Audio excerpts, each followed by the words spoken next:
स्वागत है आप सभी का लर्न एंड फन पे, जहाँ पे टीचर्स आपको दिल और दिमाग दोनों से पढ़ाते हैं। और फाइनली बच्चों, बहुत दिनों बाद पता नहीं कितने दिनों बाद मैं आपसे आज फिजिक्स के लिए वापस मिल रहा हूँ। हम लोगों ने एक चैप्टर शुरू किया था motion in a straight line, उसको ख़त्म किया 7 लेक्चर्स में आई गेस। और क्योंकि बीच में इंटीग्रेशन और डिफरेंशिएशन भी आ गए थे, तो अगर हम उसको हटा दें तो 5 लेक्चर में हमने वो चैप्टर किया। मोशन इन अ प्लेन भी मुझे लगता है 5 से लेके 5 या 6 लेक्चर तो जाएगा ही जाएगा। कोशिश करेंगे इसको 5 लेक्चर में कराने की, बट स्टिल ये motion in a straight line जितना बड़ा ही चैप्टर है, कहीं ना कहीं आप ऐसा कह सकते हैं। ठीक है, पहली बात। दूसरी बात, motion in a straight line में हम लोग एक लाइन में थे, हम लोग एक ही एक्सिस पे चल रहे थे, इधर एक्स और y. But motion in a plane में अब हम 2 डायमेंशंस में चलने वाले हैं, इसलिए कई किताबें इस चैप्टर को मोशन इन 2 डायमेंशन यानी मोशन इन 2D भी कहती हैं, और कई किताबें इसे यानी हमारी एनसीईआरटी तो उसे मोशन इन अ प्लेन ही कहती है। अब motion in a plane motion in a straight line से बहुत हद तक सिमिलर है, बस कुछ बदलाव आ जाएंगे। जैसे कि यहाँ पे आप अब एक ही साथ एक्स एक्सिस में भी चलोगे और एक ही साथ वाई एक्सिस में भी चलोगे, तो पहला बदलाव तो यही हो जाएगा। दूसरा बदलाव ये होगा कि आपको थोड़ी सी वेक्टर्स की पढ़ाई यहाँ पे बहुत ज़्यादा करनी होगी। और इसी के साथ मैं वो कह सकता हूँ कि हमारा जो है पूरा का पूरा चैप्टर है motion in a plane, motion in a plane, ये पूरा का पूरा चैप्टर आप 2 हिस्सों में बांट सकते हो। एक है वेक्टर्स की पढ़ाई, जहां पे आप वेक्टर्स के बारे में पढ़ोगे, और एक है हमारे पास प्रोजेक्टाइल मोशन। आप इस चैप्टर को 2 हिस्सों में बांट सकते हो, एक है वेक्टर्स और एक है प्रोजेक्टाइल मोशन। अगर मान लेते हैं ये चैप्टर हम 6 लेक्चर पढ़ रहे हैं, तो 3 लेक्चर वेक्टर्स लेंगे और 3 लेक्चर प्रोजेक्टाइल मोशन लेगा। तीनों बराबर हैं, दोनों मतलब बराबर साइज के हैं, बराबर समय लेते हैं और वेटेज भी कहीं ना कहीं बराबर ही आती है। लेकिन यहाँ पे एक बात और समझने वाली ये है कि अभी तक हम जितने भी मैथ्स पढ़ते आए थे अपने जीवन में, वो या तो अलजेब्रा थी या तो वो ज्योमेट्री थी, कहीं ना कहीं आप लोगों ने स्टैट्स भी पढ़ी, यानी कि वो बार डायग्राम, हिस्टोग्राम, वो सब है ना, मीन मोड मीडियन, वो सब, वो जिसको हम स्टैट्स करें। लेकिन मैथ्स की एक बिल्कुल अलग ब्रांच भी होती है जो आपको वैसे तो मैथ्स में 12th में पढ़नी है, इसका नाम है वेक्टर्स। अगर आपके पास मैथ्स की एनसीईआरटी है तो आपको पता होगा, उसमें एक चैप्टर है वेक्टर्स नाम का, और वो एक प्रॉपर मैथ्स है। यानी जैसे अगर मैं आसान भाषा में कहूँ तो 2 + 2 क्या होता है, आप कहोगे 4 होता है ना। बट अगर आप एक ऐसे बच्चे से पूछो जिसको वेक्टर आती है, तो वो 2 + 2 4 नहीं कहेगा, वो कहेगा कि आपको स्केलर तरीके से ऐड करना है या वेक्टर तरीके से। अगर स्केलर तरीके से ऐड करना जो आज तक हम करते आए हैं, तो 2 + 2 4 ही होगा। लेकिन वेक्टर तरीके से ऐड करना है तो हमें 2 + 2 से 0 भी मिल सकता है, 2 + 2 से 4 भी मिल सकता है, 2 + 2 से 0 और 4 के बीच में कोई भी और वैल्यू मिल सकती है। ये उनके एंगल के ऊपर डिपेंड करेगा। जो मैं बोल रहा हूँ आपको बड़ा अजीब लग रहा होगा, लेकिन आप मेरी बात से सहमत हो जाएंगे 1-2 लेक्चर के बाद। वेक्टर्स की पढ़ाई अभी तक जितने भी हमने अलजेब्रा की पढ़ाई पढ़ी उससे बहुत अलग है। अब मैं आपसे कहूँ 2 × 2 क्या होता है, आप बोलोगे 4 होता है, लेकिन वेक्टर्स में ऐसा नहीं होगा। वो आप समझोगे। थोड़ा अगर आइडिया दे दूं, अगर मैं आपको बोलूं कि मान लो 2 किलो, एक डब्बे में मैंने 2 किलो एक सामान रखा और उसी डब्बे में मैंने 2 किलो और सामान रखा, तो टोटल मास कितना हो गया, आप बोलोगे 4 किलो, इररिस्पेक्टिव कि हमने वो कहाँ से रखा। लेकिन अगर मैं एक ऑब्जेक्ट पे 2 न्यूटन की फोर्स लगाता हूँ और यहाँ पे भी 2 न्यूटन की फोर्स लगाता हूँ, तो टोटल फोर्स 4 न्यूटन की हो जाएगी। लेकिन अगर मैं ये फोर्स 2 न्यूटन की यहाँ से लगाता हूँ और 2 न्यूटन की यहाँ से लगाता हूँ, तो नेट फोर्स 0 हो जाएगी। तो अगर मैं आपसे सिर्फ ऐसा बोलूँ, मैं आपको डायरेक्शन ना दूँ, मैं आपको सिर्फ ऐसा बोलूँ कि मैंने एक ऑब्जेक्ट पे 2 न्यूटन की फोर्स लगाई और उसके बाद आपने भी 2 न्यूटन की फोर्स लगाई, तो नेट फोर्स बताओ, क्या आप आंसर दे पाओगे? मुझे नहीं लगता आप आंसर दे पाओगे, क्योंकि जब तक आपके पास डायरेक्शन नहीं है तब तक आप नेट फोर्स के बारे में कुछ नहीं बोल सकते। जब तक 2 वेक्टर्स के बीच में आपके पास डायरेक्शन नहीं होगी, आप कुछ नहीं बोल पाओगे। ये मैंने आपको एक आइडिया दिया है कि वेक्टर्स की पढ़ाई स्केलर की पढ़ाई से काफ़ी अलग होने वाली है। और आज हम लोग शुरू कर रहे हैं पढ़ाई वेक्टर्स की। अच्छा, ध्यान रहे इस चैप्टर में सब कुछ डायग्राम बेस्ड है, इसलिए ज़्यादातर चीज़ें यहाँ पे हम लोग हाथ से लिखने वाले हैं। जो क्वेश्चंस आएंगे वो सब हम लोग लिखे लिखाए लाएंगे, लेकिन जब भी हम कुछ पढ़ रहे होंगे तो सारा डायग्राम बेस्ड है, डेरिवेशन से भरा हुआ है चैप्टर, तो फिर हमें हाथ से ही सब कुछ करना है। अब वेक्टर्स क्या होते हैं, बेसिक बात तो आप जानते हो, हमने motion in a straight line में बात की थी। Quantities which have both magnitude, है ना, एंड डायरेक्शन। जिसके पास मैग्नीट्यूड भी होता है और डायरेक्शन भी होती है उसे हम क्या कहते हैं, वेक्टर्स। यानी जिनको बिना डायरेक्शन के पढ़ा नहीं जा सकता उन्हें हम लोग कह देते हैं वेक्टर्स। मतलब अगर मैं आपको डायरेक्शन ना दूं तो उनकी पढ़ाई अधूरी रह जाएगी, ऐसे क्वांटिटीज को कहते हैं वेक्टर। बिना डायरेक्शन के उनको हम नहीं पढ़ पाएंगे। एग्जाम्पल के तौर पे आप सब जानते ही हो, फॉर्मेलिटी कर रहे हैं तो आता ही है आपको। डिस्प्लेसमेंट हम लोग जानते हैं ये एक वेक्टर क्वांटिटी है। वेलोसिटी हम लोग जानते हैं ये एक वेक्टर क्वांटिटी है। फोर्स धीरे धीरे जान जाओगे, क्या पता ही हो कि ये भी एक वेक्टर क्वांटिटी है। ऐसी बहुत सारी हमारे पास और क्या होती हैं वेक्टर क्वांटिटी, जिनको आप शायद नहीं भी जानते हो, जिनके बारे में आपको नहीं भी पता है, बट वो क्या है, वेक्टर क्वांटिटीज़ हैं। जैसे कि आपको नहीं पता हो शायद, लेकिन एक टॉपिक आएगा हमारे पास magnetic dipole movement, electric dipole movement, ये सारे वेक्टर क्वांटिटीज़ होती हैं। इलेक्ट्रिक फील्ड, मैग्नेटिक फील्ड, ये सारी वेक्टर क्वांटिटीज़ होती हैं, है ना। चलो वो तो धीरे धीरे आपके जीवन में आती रहेंगी, लेकिन इस चैप्टर में जो आएंगे वो आएगा डिस्प्लेसमेंट, वेलोसिटी, एक्सेलरेशन, ये वेक्टर क्वांटिटीज हमें मिलने वाली, ठीक है ना। अब वेक्टर क्वांटिटीज क्या हैं वो तो हमें चलो समझ में आता है, ये तो हम पहले से भी जानते हैं। जिनके पास मैग्नीट्यूड भी होता है और डायरेक्शन भी होती है, दोनों चीज़ें उन्हें हम बोलते हैं वेक्टर्स। लेकिन हमें इस चैप्टर में सबसे पहले पढ़ना है वेक्टर्स कितने प्रकार के हैं। वेक्टर्स अलग अलग टाइप के होते हैं, इनको आज हम पढ़ेंगे। यानी आज का हमारा जो मेन फोकस, मेन पढ़ाई रहेगी वो रहेगी टाइप्स ऑफ वेक्टर्स। सबसे पहला आएगा इक्वल वेक्टर।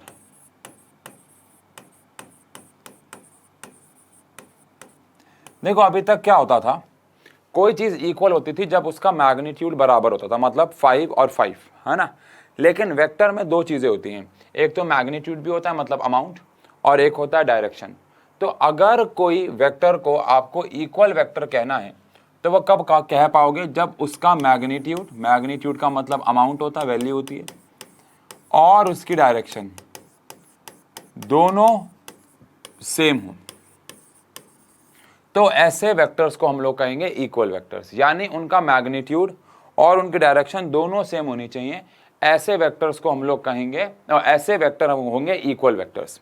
क्या एग्जांपल के तौर पे मान लो यहां पे आपने एक फोर्स लगाई 5 न्यूटन की, और यहां पे आपने एक फोर्स लगाई 5 न्यूटन की, तो ये दोनों का मैग्नीट्यूड भी सेम है 5 और इन दोनों की डायरेक्शन भी सेम है, तो ये हो गए इक्वल वेक्टर्स। कौन से वेक्टर्स हो गए भाई, ये इक्वल वेक्टर्स। मान लो आप यहाँ पे एक गाड़ी भाग रही है 2 मीटर पर सेकेंड से, और यहाँ पे भी एक गाड़ी भाग रही है 2 मीटर पर सेकेंड से, तो ये दोनों की डायरेक्शन भी सेम है और इन दोनों का मैग्नीट्यूड भी सेम है, तो इन्हें हम बोलेंगे इक्वल वेक्टर्स। लेकिन अगर दोनों 5 न्यूटन के हैं लेकिन एक नॉर्थ है एक साउथ है, तो वो इक्वल वेक्टर नहीं होगा। दोनों 5 न्यूटन के हैं, एक ऊपर है और एक राइट में है, तो वो इक्वल वेक्टर्स नहीं होंगे। वेक्टर को इक्वल होने के लिए दोनों चीजें इक्वल होना जरूरी है, मैग्नीट्यूड भी इक्वल होना चाहिए और डायरेक्शन भी इक्वल होनी चाहिए, दोनों चीजें इक्वल होनी चाहिए। कोई भी एक चीज इक्वल हुई और दूसरी नहीं हुई तो वेक्टर इक्वल नहीं कहलाया जाएगा, ठीक है। इक्वल वेक्टर समझ में आता है कि क्या होता है। फिर अगर हम बात करें तो आते हैं हमारे पास नेगेटिव वेक्टर्स, जिन्हें कई किताबें ऑपोजिट वेक्टर्स भी कह देती हैं, बट सही नाम इनका नेगेटिव वेक्टर्स है। तो ऐसे वेक्टर्स जिनका मैग्नीट्यूड जो है वो तो सेम होता है, लेकिन इनकी डायरेक्शन जो है वो अपोजिट होती है, इनकी डायरेक्शन जो है वो अपोजिट होती है। इनका मैग्नीट्यूड क्या रहेगा, सेम, लेकिन इनकी जो डायरेक्शन होगी वो अपोजिट हो जाएगी। ऐसे वेक्टर्स को हम नेगेटिव वेक्टर्स कहेंगे। एग्जांपल बहुत ही सिंपल हो सकते हैं इसके। इधर आपने लगाई एक 5 न्यूटन की फोर्स और इधर एक लगाई आपने 5 न्यूटन की फोर्स, तो दोनों फोर्सेस हैं तो इक्वल लेकिन अपोजिट हैं, तो ऐसे वेक्टर्स हम लोग क्या कहलाए जाएंगे, नेगेटिव वेक्टर्स, जिनका मैग्नीट्यूड क्या होगा, सेम, लेकिन डायरेक्शन क्या होगी, अपोजिट, है ना। और इनको ऐसे भी लिखते हैं जैसे कि मान लो ये फोर्स है F1 और ये F2, तो F1 और F2। अच्छा, आई होप आपको पता हो वेक्टर्स को रिप्रेजेंट करने के लिए हम उन सिंबल के ऊपर एरो लगा देते हैं। जैसे कि अगर डिस्प्लेसमेंट को रिप्रेजेंट करना है, ये तो हम बात कर चुके हैं, तो x के ऊपर एरो, वेलोसिटी के लिए v के ऊपर एरो, फोर्स के लिए f के ऊपर एरो, और इलेक्ट्रिक फील्ड जब आप बड़े हो जाओगे 12th में आओगे तो आपको पता चलेगा E उसका सिंबल होता है, E के ऊपर एरो। तो जो भी सिंबल होते हैं अगर हम उनको वेक्टर फॉर्म में लिख रहे हैं तो हम एरो लगा देते हैं, छोटी सी बात है। अब यहाँ पे अगर फोर्स F1 है और F2 है और मैं इनको वेक्टर फॉर्म में लिखता हूँ तो ये दोनों फोर्स बराबर तो हैं, जैसे यहाँ पे ये F1 फोर्स थी मान लो और ये F2 थी, तो F1 force is equals to F2 force, कोई दिक्कत नहीं है। लेकिन यहाँ पे फोर्स इक्वल तो है लेकिन वो अपोजिट हैं, तो किसी एक के आगे आपको माइनस लगाना पड़ेगा, किसी भी एक के आगे आपको माइनस लगाना पड़ेगा, क्योंकि माइनस साइन ये रिप्रेजेंट करता है कि फोर्सेस जो है वो अपोजिट हैं। माइनस साइन ये रिप्रेजेंट करता है कि जो फोर्स है वो क्या है, अपोजिट है, अपोजिट डायरेक्शन में एक्ट कर रही है। समझ रहे बच्चों? तो इस हिसाब से आपको बात करनी होगी। तो दो प्रकार के वेक्टर्स हमने पढ़े, इक्वल वेक्टर्स और नेगेटिव वेक्टर्स। फिर आते हैं हमारे पास बहुत सिंपल से वेक्टर, जैसे कि को इनिशियल वेक्टर्स। को इनिशियल वेक्टर्स, तो vectors with same initial point, इनका इनिशियल पॉइंट जो होगा वो सेम होगा। मैग्नीट्यूड क्या है, कोई लेना देना नहीं है, डायरेक्शन क्या है, कोई लेना देना नहीं है, लेकिन इनका इनिशियल पॉइंट जो होगा वो सेम होगा। मैग्नीट्यूड छोड़ दो, डायरेक्शन छोड़ दो, पॉइंट इनिशियल सेम होना चाहिए। यानी एक पॉइंट से ये चीज़ें, मान लो यहाँ से ये हुआ, एक वेक्टर गया यहाँ, डिस्प्लेसमेंट किया इसने x1, एक ने डिस्प्लेसमेंट किया x2, एक ने डिस्प्लेसमेंट किया x3 और एक ने डिस्प्लेसमेंट किया x4। तो ये सारे वेक्टर को इनिशियल वेक्टर्स हैं, क्योंकि इन सब की शुरुआत इस पॉइंट से हो रही है। तो ऐसे वेक्टर्स जिनकी शुरुआत एक ही पॉइंट से होती है उन्हें को इनिशियल वेक्टर्स बोलते हैं।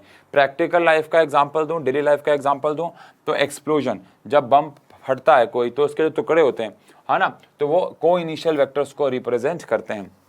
या इसको ऐसे समझो कि जैसे हमारी ऑफलाइन क्लास होती है, ऑफलाइन क्लास में बच्चा अलग अलग जगह से आता है, तो एक जगह मैंने छुट्टी कर दी बच्चों की, तो बच्चे कोई इधर जा रहा है, कोई इधर जा रहा है, कोई इधर जा रहा है, लेकिन वो सब हैं एक ही जगह पे, तो वो उन सब की शुरुआत एक ही जगह से हुई, तो इन्हें हम कह देंगे को इनिशियल वेक्टर्स, जिनकी शुरुआत सेम जगह से होती है। ठीक है जी। एग्जाम्पल अगर लेना हो तो एक्सप्लोजन इसका अच्छा एग्जाम्पल हो सकता है। ठीक है जी। हाँ, और अगर हम बात करें इसके बाद चौथे वेक्टर की, कोप्लेनर वेक्टर्स। कोप्लेनर वेक्टर्स क्या होते हैं भाई, शायद नाम से समझ में आ रहा होगा, ऐसे vectors having same plane,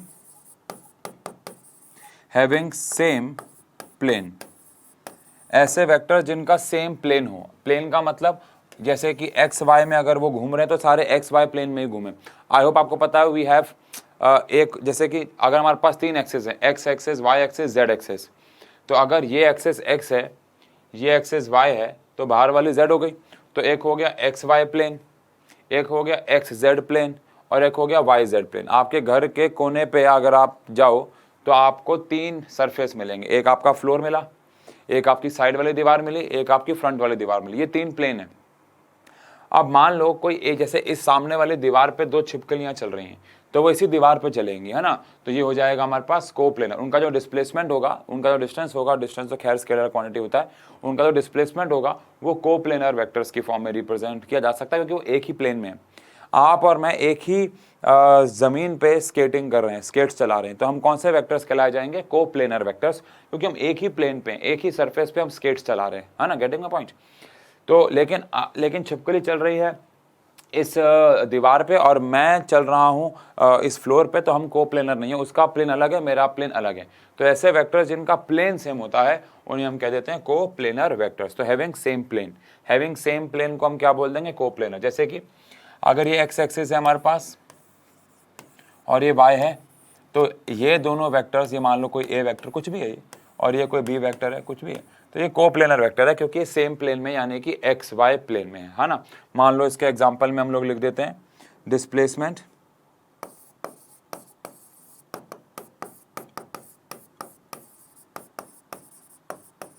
of two girls skating on a floor. एक फ्लोर पे दो लड़कियां स्केटिंग कर रही हैं, तो उनका जो डिस्प्लेसमेंट होगा वो कोप्लेनर वेक्टर को रिप्रेजेंट करेगा। ठीक है जी।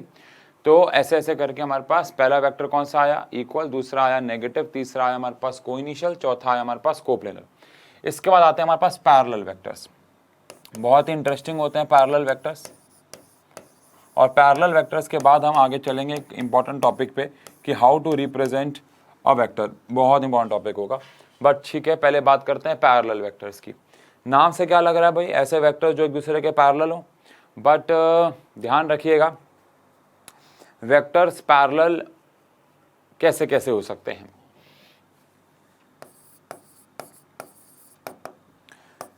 अगर यहाँ पे एक फोर्स है 10 न्यूटन की और यहाँ पे ही एक फोर्स है 5 न्यूटन की, तो क्या ये पैरेलल वेक्टर्स हैं? आंसर है हाँ, because they have same direction. अच्छा, एक यहाँ पे फोर्स है 5 न्यूटन की और एक यहाँ पे फोर्स है 10 न्यूटन की, क्या ये पैरेलल वेक्टर है? कमेंट सेक्शन पे गेस करके बताओ। Time stamp. अच्छा, मैं फिर से बोल रहा हूँ, आप लोग कंफ्यूज रहते हैं, मैंने चेक किया है कई बच्चे लाइव चैट पे कमेंट लिख रहे होते हैं जो लाइव स्ट्रीमिंग देखते हैं, और फिर मैं उनके आंसर्स नहीं चेक कर पाता हूँ। कमेंट सेक्शन पे जाके आंसर दें, 15 मिनट 50 सेकेंड के आसपास, 16 मिनट के आसपास टाइम स्टैम्प डालें वहाँ, और वहाँ पे मुझे आंसर बताएं कि क्या ये सेकेंड वाला जो केस है, क्या ये पैरेलल वेक्टर्स हैं? क्या ये सेकेंड वाला केस पैरेलल वेक्टर्स हैं कि नहीं है?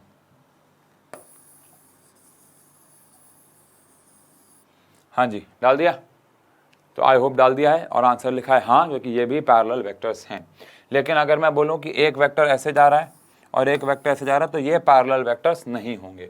तो क्या ऐसा कहना ठीक है कि अगर वेक्टर्स या तो सेम डायरेक्शन में है या तो अपोजिट डायरेक्शन में है, उन्हें हम क्या कह सकते हैं? Parallel vectors. तो वेक्टर्स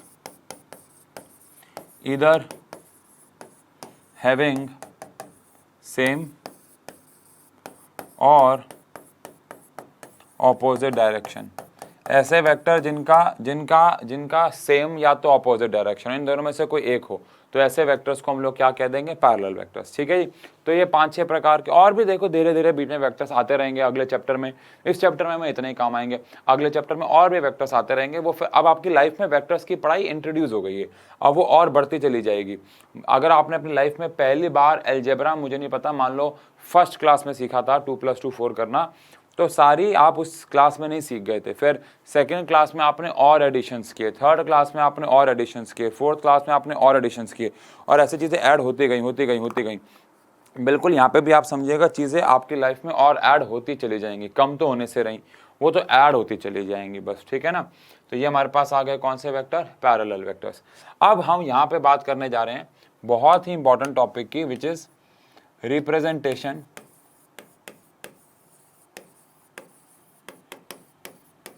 ऑफ अ वेक्टर। फिर यूनिट वेक्टर के बारे में भी बात करनी है, और चीज़ें आएंगी। रिप्रेजेंटेशन ऑफ अ वेक्टर, एक वेक्टर को हम कैसे रिप्रेजेंट करने वाले हैं। समझने वाली बात यह है कि हमारे पास ये x है, ये y है। देखो वैसे तो चैप्टर का नाम है मोशन इन अ प्लेन, तो रहेगा x एक्सिस और y एक्सिस, क्योंकि हम एक ही प्लेन में हैं। लेकिन अभी हम जनरल पढ़ाई कर रहे हैं, तो हम z एक्सिस भी ले लेते हैं। ऑल दो पूरे चैप्टर में ऐसा कोई न्यूमेरिकल नहीं आएगा, कोई किस्सा नहीं आएगा जहाँ पे आपको z एक्सिस भी लेनी पड़ जाएगी, क्योंकि चैप्टर का नाम मोशन इन अ प्लेन है। बट ठीक है, अगर पढ़ाई कर रहे हैं तो जनरल पढ़ाई कर लेते हैं। मान लेते हैं यहाँ पे एक पॉइंट है A। पहले तो आपको ये समझना है कि यहाँ पे एक पॉइंट है A, और ये A पॉइंट के कोऑर्डिनेट्स हैं 2, 3, 4।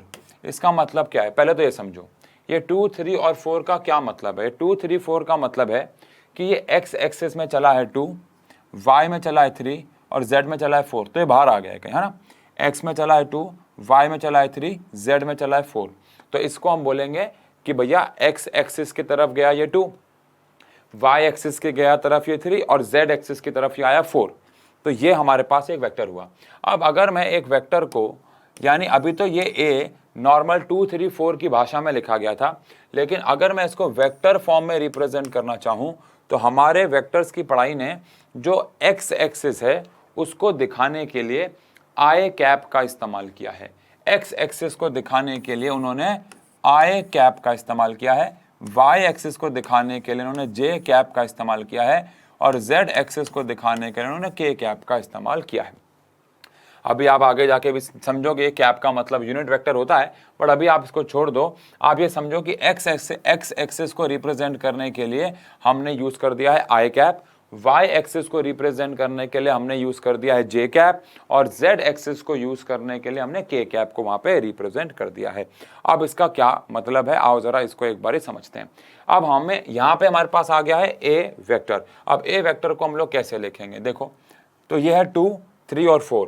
तो ये आ गया 2, ये आ गया 2 आई कैप प्लस 3 जे कैप प्लस 4 के कैप। ऐसा क्यों?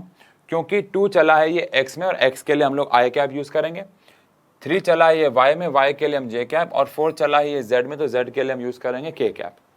ठीक है जी। मान लो यहाँ पे एक और पॉइंट है b है और उसके जो कोऑर्डिनेट्स हैं वो मान लेते हैं हमें, b पॉइंट मान लो यहाँ पे है, इसके कोऑर्डिनेट्स हैं -1, 3 और 7। तो इसका मतलब क्या है, ये x में चला है -1, y में चला है 3 और z में चला है 7। ठीक है। अब इसको अगर मैं वेक्टर फॉर्म में रिप्रेजेंट करना चाहूँ तो पहली बात तो -1 आई कैप, 1 लिखूँ ना लिखूँ मर्जी है मेरी, प्लस 3 जे कैप और प्लस 7 के कैप। सिंपल है। ठीक है जी। मान लो यहीं पे मेरे पास एक सी वेक्टर है जो कि इधर बैठा हुआ है, सी वेक्टर इधर बैठा हुआ है, कोऑर्डिनेट्स हैं इसके 3, 0, 3। इसका मतलब है ये x में चला है 3, y में चला ही नहीं और z में चला है 3, है ना। ठीक है। अब इसको वेक्टर फॉर्म में कैसे रिप्रेजेंट करेंगे, 3 आई कैप प्लस 0 जे कैप प्लस 3 के कैप। अब 0 को आप हटा भी सकते हो, तो ओवरऑल आप इसे ऐसे भी लिख सकते हो कि भाई 3 आई कैप प्लस 3 के कैप। क्या नहीं है हमारे पास, जे है ही नहीं, है ना भाई, ऐसा भी हो सकता है। तो इस तरीके से वेक्टर को रिप्रेजेंट करते हैं। सारे नेगेटिव में भी हो सकते हैं, उससे क्या फ़र्क पड़ता है। मान लो एक डी वेक्टर है और वो डी वेक्टर मान लो यहाँ बैठा हुआ इधर कहीं। अब तो ऐसे, अब तो हम तो कुछ भी पॉइंट ले रहे हैं ना यार, उसको दिल पे लगाने वाली बात तो है नहीं। अब ये डी वेक्टर कहाँ पे है भाई, इधर आ गया हमारे पास, मान लो -2, y में भी नेगेटिव है -3, लेकिन z जो है पॉजिटिव है 10, तो -2, -3 और 10। तो इसके अगर मैं इसको वेक्टर फॉर्म में लिखूँ तो क्या आएगा, -2 आई कैप -3 जे कैप प्लस 10 क्या आ जाएगा, के कैप। तो इसको हम इस तरीके से रिप्रेजेंट कर देंगे। समझ गए। तो कहने का अल्टीमेटली मतलब ये है कि हमारे पास जो भी पॉइंट्स होंगे, जो भी x एक्सिस होगी, x एक्सिस के लिए हम लोग यूज़ करेंगे आई कैप, y एक्सिस के लिए हम लोग यूज़ करेंगे जे कैप और z एक्सिस के लिए हम लोग यूज़ करेंगे के कैप। आपके मन में एक सवाल उठ रहा होगा कि ऐसा क्यों कर रहे हैं, इससे क्या हो जाएगा, इससे क्या फ़ायदा है। वो तो आपको धीरे धीरे समझ में आएगा ही, लेकिन इस तरीके से हम वेक्टर्स को रिप्रेजेंट कर सकते हैं। ठीक है जी। ये आई कैप, जे कैप, के कैप क्या रिप्रेजेंट कर रहा है, इनके डायरेक्शन को। अच्छा, एक वेक्टर में दो चीज़ें होती हैं, आप सब जानते हैं। एक होता है उसका मैग्नीट्यूड और एक होती है उसकी डायरेक्शन। ठीक है ना। अब यहाँ पे अगर आप देखें तो मैग्नीट्यूड है आई का मतलब है x में चला 3, y में ये चला ही नहीं, z में चला ये 3, x में चला -1, y में चला ये 3 और z में चला ये 7। तो यहाँ पे मैग्नीट्यूड भी है और साथ साथ डायरेक्शन भी है ना, सब कुछ है। लेकिन अगर हम बात करें कि मैग्नीट्यूड ऑफ अ वेक्टर, अगर हम लोग बात करें मैग्नीट्यूड ऑफ अ वेक्टर कि एक वेक्टर का मैग्नीट्यूड कैसे निकालते हैं, तो ये डिपेंड करता है कि वह वेक्टर कैसा है। आओ जरा समझे। आपको भी तो हंसी आ जाएगी कि जब मैं आपको पहला वाला केस कराऊंगा। जैसे मान लो यहाँ पे एक वेक्टर दे रखा है, फोर्स दे रखी है आपको, इसको शॉर्ट में लिखते हैं, फोर्स दे रखी है 10 न्यूटन नॉर्थ। तो आपको 10 न्यूटन दे रखा है मैग्नीट्यूड और नॉर्थ दे रखी है आपको डायरेक्शन। ठीक है ना।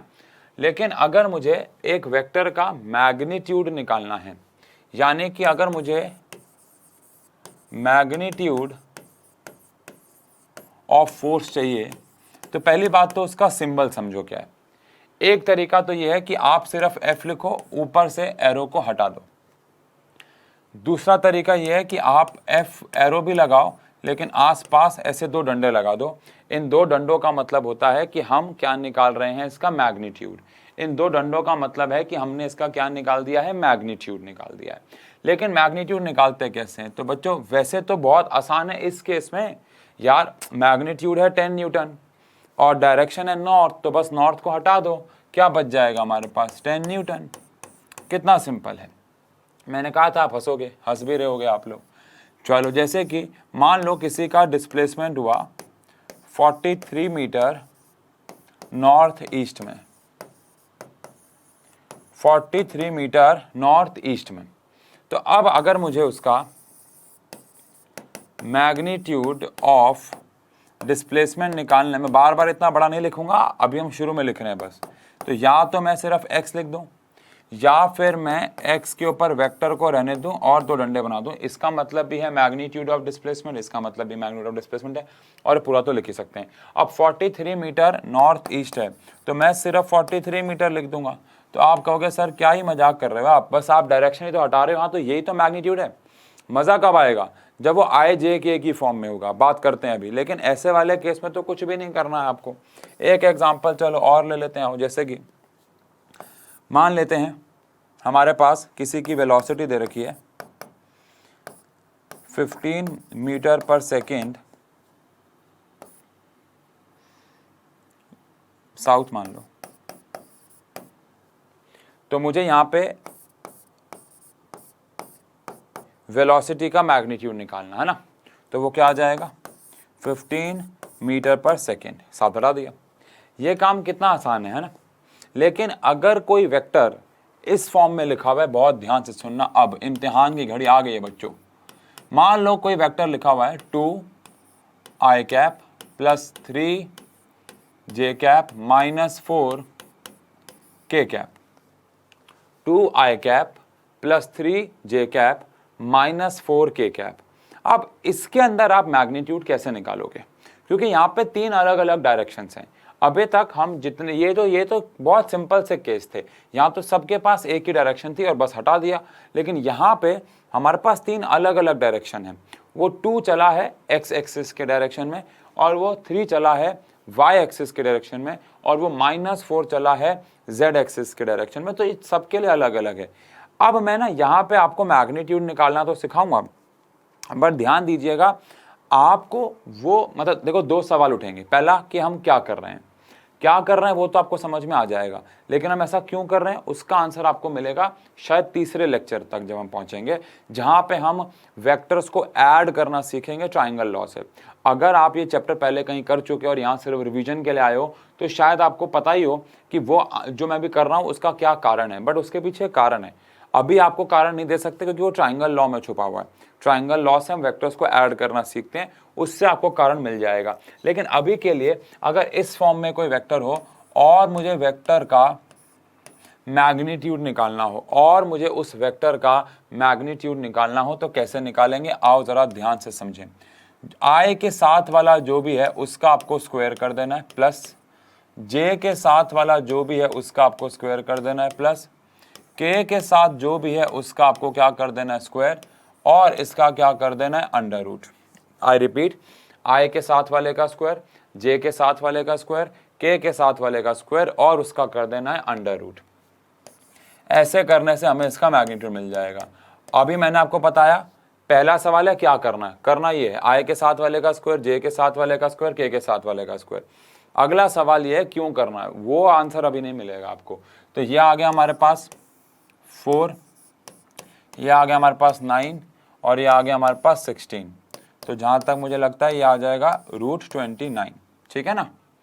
हाँ, अब ये जो √29 है ये ऑब्वियस सी बात है 5 पॉइंट कुछ आ जाएगा, but that is not the point. Point is क्या कोई डायरेक्शन आई? नहीं आई। देखो हमने जब आंसर निकाल दिया तो इसमें i cap, j cap, k cap तो आया ही नहीं, और आना भी नहीं चाहिए ना, क्योंकि जब हम मैग्नीट्यूड निकालते हैं तो डायरेक्शन नहीं होनी चाहिए उसमें, ठीक है ना। ये बात ध्यान रखिए। अब जैसे कि एक और वेक्टर ले लेते हैं, बी वेक्टर। मान लो बी वेक्टर में दे रखा है 3i cap plus 4j cap, और k कैप है ही नहीं, है ना, ठीक है। अब अगर मुझे बी वेक्टर का मैग्नीट्यूड निकालना है तो फॉर्मूला क्या है, प्रोसेस क्या है, i के साथ वाले का स्क्वायर, j के साथ वाले का स्क्वायर, k के साथ वाले का स्क्वायर। तो i के साथ वाले का स्क्वायर हो गया 3 का स्क्वायर, j के साथ वाले का स्क्वायर हो गया 4 का स्क्वायर, और k के साथ वाला है ही नहीं तो हट गया वो, या 0 का स्क्वायर, बात एक ही। तो यहाँ से हमारे पास आ जाएगा 3 का स्क्वायर कितना हो गया 9, 4 का स्क्वायर कितना हो गया 16, यह आ गया 25, सॉल्व किया 5। अब सोचो अगर इस पूरे के आगे लिखा हुआ है मीटर तो ये 5 मीटर हो जाएगा। मान लो इस पूरे के आगे लिखा हुआ है न्यूटन, ये फोर्स दे रखी है मान लो, तो जो भी आंसर आएगा न्यूटन आ जाएगा। वो तो फिर बात है, यूनिट की तो बात ही नहीं हो रही है, बात तो यहाँ मैग्नीट्यूड और डायरेक्शन की हो रही है। तो हमें मैग्नीट्यूड ऑफ वेक्टर अगर निकालना है तो हमें डायरेक्शन को हटाना है। अगर सिंगल डायरेक्शन है तो हटाना बहुत ईजी है, बस हटा दो। लेकिन अगर डायरेक्शन एक से ज़्यादा है, आई कैप, जे कैप, के कैप, तो आपको ऐसे करना होगा, इसका स्क्वायर, इसका स्क्वायर, इसका स्क्वायर, ऐसे ऐसे करके सॉल्व करना होगा। तो इस तरीके से हम एक वेक्टर का मैग्नीट्यूड निकाल सकते हैं। ठीक है जी, डन है। तो ऐसे तो कोई भी वेक्टर का आ सकता है। अब अगर आप ये बात समझ गए तो हम यहाँ पे एक कंसेप्ट सीख सकते हैं और वो है यूनिट वेक्टर। यूनिट वेक्टर क्या होते हैं? वेक्टर्स having magnitude of 1 या वेक्टर्स हैविंग यूनिट मैग्नीट्यूड, है ना। यूनिट मतलब 1 ही होता है।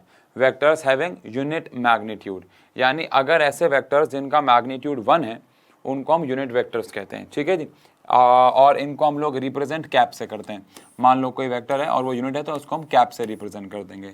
सबसे पहले तो देखो ध्यान से, मान लो मुझे एक वेक्टर दे रखा है और वो है 1/√3 आई कैप प्लस 1/√3 जे कैप प्लस 1/√3 के कैप। सबसे पहले मुझे इतना बताओ कि यूनिट वेक्टर क्या है? ऐसे वेक्टर जिनका मैग्नीट्यूड क्या है? 1 है। आपको क्या लगता है इस वेक्टर का मैग्नीट्यूड 1 है कि नहीं है? सोच के बताओ, आपके हिसाब से इस वेक्टर का मैग्नीट्यूड 1 है या नहीं है? तो ये तो निकाल के देखना पड़ेगा। अगर हम, जो कि अभी हमने सीखा, आई के साथ वाले का स्क्वायर, जे के साथ वाले का स्क्वायर, के साथ वाले का स्क्वायर। अब हम इसका मैग्नीट्यूड निकालेंगे। अगर इसका मैग्नीट्यूड निकालने के बाद 1 आ जाता है तो यूनिट वेक्टर है। आओ निकालें भाई, इसका मैग्नीट्यूड निकालते हैं। आई के साथ वाले का स्क्वायर 1/√3 का स्क्वायर, जे के साथ वाले का स्क्वायर 1/√3 का स्क्वायर, के साथ वाले का स्क्वायर 1/√3 का स्क्वायर, और इस पूरे का हमें क्या कर देना है? Under root. ऐसे तो निकालते हैं वेक्टर, यूनिट वेक्टर। ठीक है भाई। अब कैसे निकालेंगे? यहाँ आ जाएगा हमारे पास 1/3, यहाँ आ जाएगा हमारे पास 1/3, यहाँ आ जाएगा हमारे पास 1/3, 1/3 1/3 1/3 करेंगे तो क्या आ जाएगा? 3/3, और आंसर क्या आ जाएगा? 1। तो कहने का मतलब ये है कि ऐसे वेक्टर्स जिनका मैग्नीट्यूड जो है वो 1 होता है उन्हें हम बोलते हैं यूनिट वेक्टर। तो क्या ये एक यूनिट वेक्टर है? आंसर है हाँ, ये एक यूनिट वेक्टर है। तो ऐसे वेक्टर जिनका मैग्नीट्यूड, अच्छा ये तो बहुत कॉम्प्लिकेटेड फॉर्म में दे रखा था। मान लो कहीं पे दे रखा है फोर्स इज 1 न्यूटन नॉर्थ, तो ये भी एक कौन सा वेक्टर है? यूनिट वेक्टर है, क्योंकि इसका भी मैग्नीट्यूड क्या है? 1 है। तो ऐसे वेक्टर्स जिनका मैग्नीट्यूड 1 आता है उन्हें हम कह देते हैं यूनिट वेक्टर्स। बात समझ में आ गई? तो एक वेक्टर जिसका मैग्नीट्यूड 1 आएगा उसको हम क्या बोल देंगे? Unit vector. एक और सवाल पूछता हूँ, चलो आपसे पूछता हूँ, आप चेक करिएगा। ठीक है जी। तीसरा है, आपको बताना है कि ये जो वेक्टर हम लोग निकाल रहे हैं ये एक यूनिट वेक्टर है या नहीं है। ठीक है। मान लो आपको दे रखा है एक बी वेक्टर जो कि है 3/5 आई कैप प्लस 4/5 जे कैप। जल्दी से बताओ ये एक यूनिट वेक्टर है कि नहीं है? कमेंट सेक्शन पर टाइमर लगाऊं? कमेंट सेक्शन में बताओ कि ये यूनिट वेक्टर है कि नहीं है। एक टाइमर की बजाय हर वक्त स्टॉप वॉच आ जाती है। ठीक है, 30 सेकंड का समय है, जल्दी से बताओ ये यूनिट वेक्टर है कि नहीं है। 30 सेकंड, इससे ज़्यादा नहीं।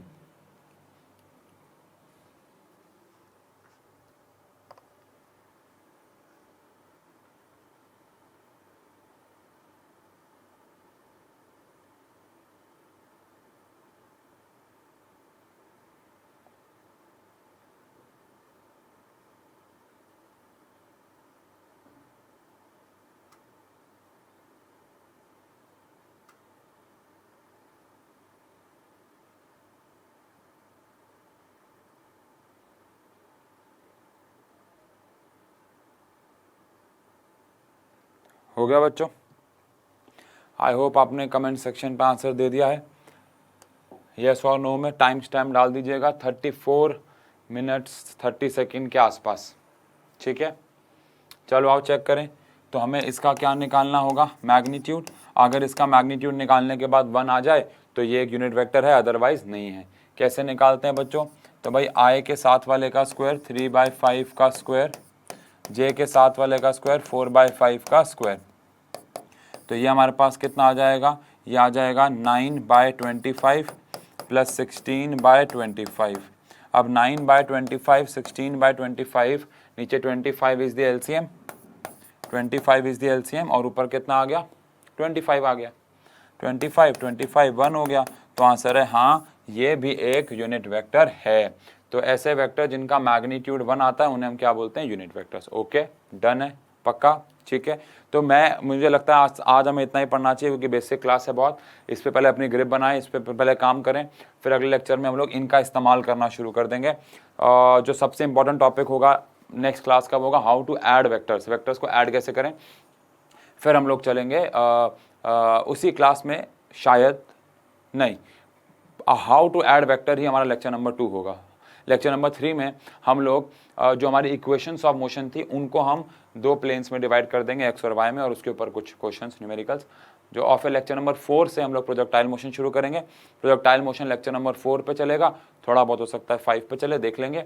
यानी मैंने आपको बताया 5 या मैक्सिमम है, मुझे लगता नहीं 6 जाएंगे इसके। 5 लेक्चर में चैप्टर थोड़ा सा मुझे लग रहा है खत्म हो जाएगा, बिकॉज इंटीग्रेशन और डिफरेंशिएशन हमें आता है पहले से, ठीक है जी। और नहीं आता तो वीडियोस देख लीजिए। मिलते हैं अगले लेक्चर में। Thank you so much.